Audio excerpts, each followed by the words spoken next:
हे बका भाई, ए विजय भाई, ए भूरा भाई, ओ पीपी भाई, चालो घेरिया रमवा जीए, गोट उगरावा जीए ला। बार बार महीने तહેવાર આવ્યો લા। હા લ્યા 500 રૂપિયા ગોઠ લેવાની અને પાપડ લાડુ અને દારૂ મંગાવવાનો અને દારૂ પીવાનો અને પછી આપણે ઢોલકી રમવાની લ્યા। પછી આપણે રમવાના બધા ભેગા। बार बार महीने आजा मोटा भाई पाचे पापड़नी आसारे लो।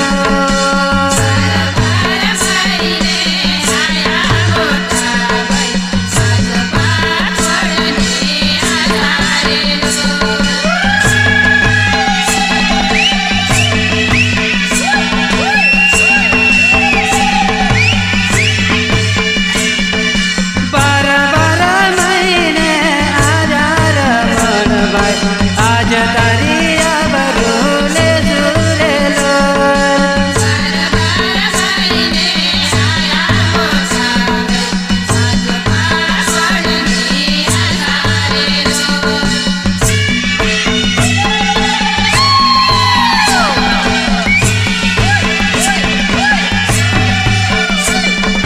बार बार महीने आजा मोटा भाई आज तारिया बरूले सुरे लो।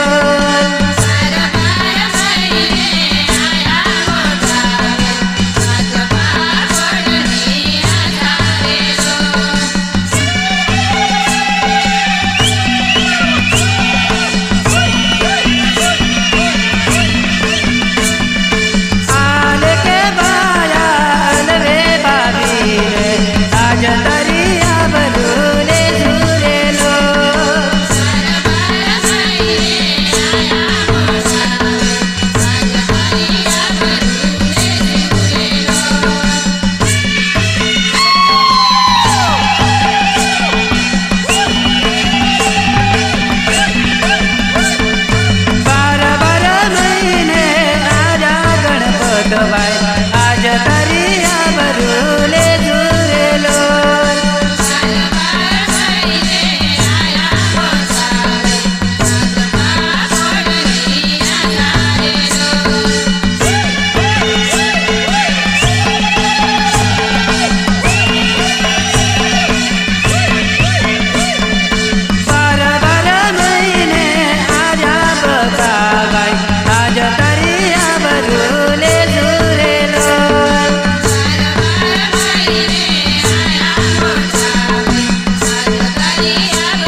भाई आज तरी